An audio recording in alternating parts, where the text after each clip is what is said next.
BYD might abandon the US and focus on the Latin American market. Is this true?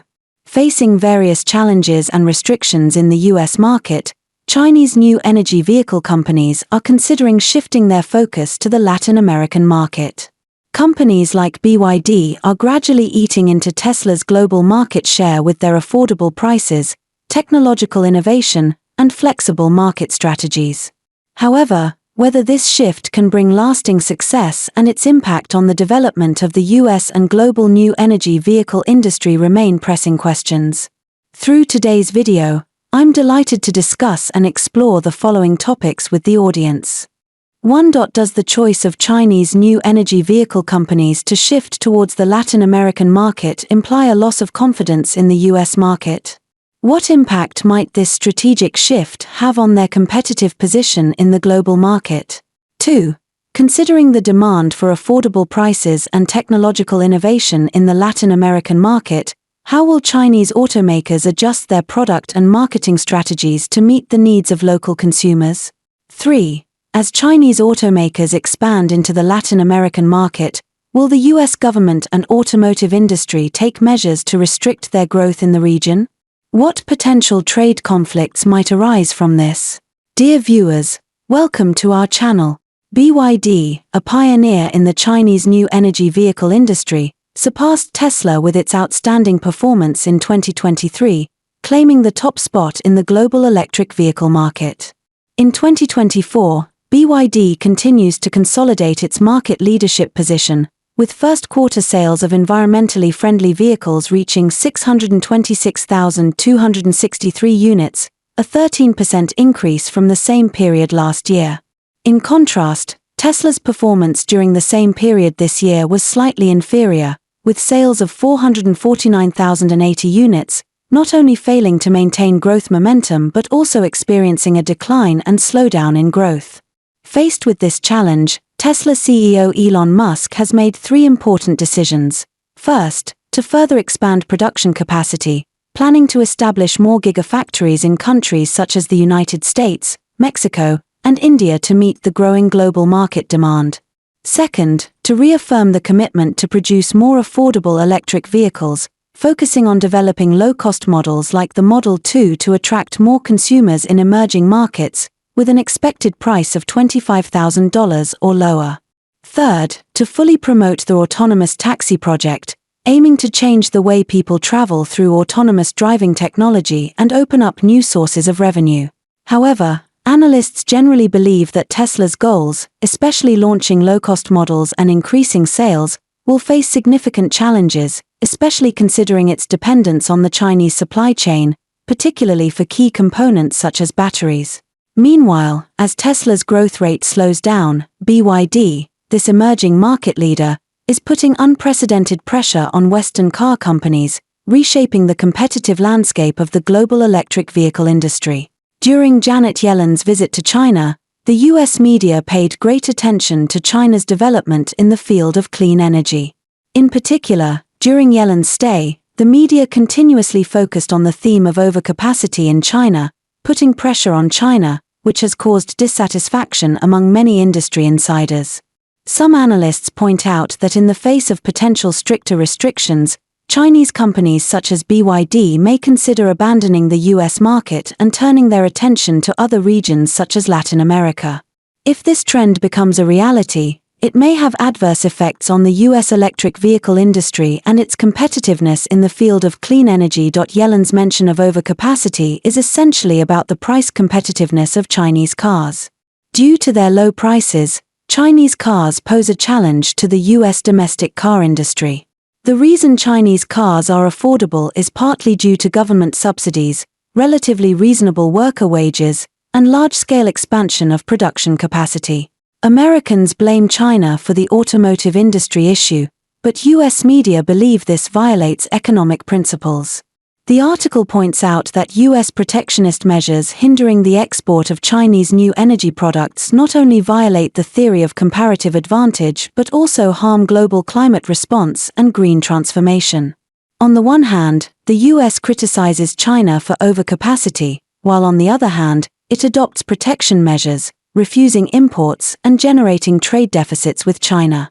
The article criticizes the US for accusing other countries of overcapacity while its own new energy production capacity is insufficient, calling it green protectionism, which will limit the popularization of cost-effective new energy technology from China and damage global green transformation.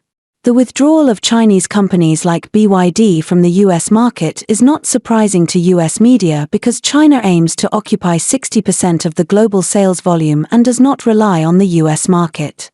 Experts believe that the slow development of electric vehicles and clean energy in the United States is not China's fault, but rather due to confusing US policies. China's electric vehicle industry strategy is more inclusive and beneficial to other countries globally. Li Ku, vice president of BYD, pointed out in an interview that the U.S. Inflation Reduction Act may instead increase the cost of electric vehicles. He stated that BYD is currently not planning to enter the U.S. market, believing that it is unnecessary to enter every market and should focus on ready markets. Although BYD has a large factory in the US and a leading market share, it still worries about the immaturity of conditions for the passenger car market. Chinese automakers such as BYD may choose to withdraw from the US market due to restrictions and focus on building factories in Mexico and Brazil. Their main targets are small and high-profit markets in Latin America, not the US. There are 5 reasons for this. 1. Even without the US government's safety risk investigations and Trump's tariff threats, Chinese automakers may avoid the 27.5% import tariffs and competition in the US market. Establishing reputation requires resources and time, and adapting to the preference for large SUVs and pickups. Most Chinese automakers, such as BYD, are expanding overseas, but have not yet planned to enter the US market, except for Zhejiang Geely Holding. Latin American car market sales are 4 to 5 million units annually, accounting for 5% of global sales. 2. Chinese electric vehicles enter the Latin American market at affordable prices. General Motors, Volkswagen, and others do not plan to promote low-cost electric vehicles before 2025, which benefits Chinese car brands' expansion. Tesla has not yet entered Brazil, with a starting price of $50,000 in Mexico. BYD's Dolphin Mini starts at around $20,000 in Latin America, which may replicate the success of previous models. ABVE data shows that BYD's multiple models have significantly increased sales of electric vehicles in Brazil. BYD, Chery, and Great Wall occupy 60% of the top 10 selling pure electric and plug-in hybrid models in Brazil. SAIC Motors Milligram and NIO will also launch more economical electric vehicles. 3. Price factors are more important than brands in the minds of consumers in emerging markets, and hybrid cars and traditional fuel cars help increase Chinese automakers' revenue in these markets. SAIC Group and Chery Automobile achieved a 7% market share in Mexico 3 years after entering the market, partly due to competitors' chip shortages leading to a decline in production. Chinese car brands are well received with competitive prices, and the improvement of manufacturing quality, comfort, and technology, such as touch screens and heated seats, is also recognized. In 2023, the market share of Chinese cars in Mexico increased from 1% in 2020 to 10%, and is expected to further increase due to Great Wall Motors increasing exports of Haval SUVs. Latin American consumers are price-sensitive and prefer compact cars. Over 60% of light vehicle sales in Brazil and Mexico are compact, compared to approximately 30% to 40% in the US and Canada. 4. Chinese automakers' sales in Latin America are expected to reach 600,000 units by 2026, benefiting from new models and localization production. Sales are mainly traditional fuel cars and HEVs, while pure electric and plug-in hybrid models account for a small share due to limited charging facilities, but Chinese brands lead in this area. 5. Chinese automakers are building new factories in Latin America to meet local demand growth and reduce regulatory risks, especially in Mexico and Brazil. As Latin American countries strengthen domestic supply chains, tax incentives for imported electric vehicles are being reduced. For example, Brazil has abolished tax exemptions for imported electric vehicles and plans to increase the tax rate to 35% by mid-2026, and Mexico's tariff exemption for electric vehicles will also expire. Chinese automakers avoid high import taxes and increase market share by expanding production locally. Suppliers have taken preemptive action to support local parts procurement. Chery operates 2 factories in Brazil, and BYD and Great Wall Motors plan to start production locally in 2024 to 2025. SAIC Motor, BYD, and Chery are also planning factories in Mexico. Finally, let me summarize for the readers, hoping you have gained something: inspiration and reflection. Reflections. The dynamics of Chinese new energy vehicle companies such as BYD shifting towards the Latin American market show that the global clean energy vehicle market is undergoing rapid changes. This trend reminds us that innovation and adapting to market demands are crucial. Affordable prices, technological innovation, and a deep understanding of local markets will be key factors for companies to succeed.